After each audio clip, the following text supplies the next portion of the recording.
ketika orang diimah ribut bae jeung pamajikan berarti ieu teu barokah kajen kuku mage awet rajet pan ribut pan anakan awet rajet tuh nah itu barokah hartina barokah seetik mahi tur bisa diarahkan ibadah ka Gusti Allah eta ngaranna barokah tinggal orang introspeksi bae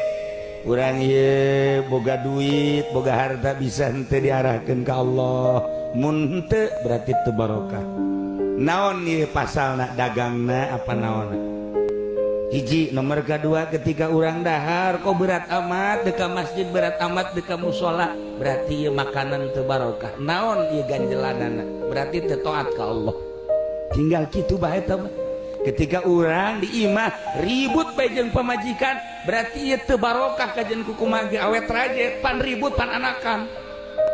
awet rajet tuh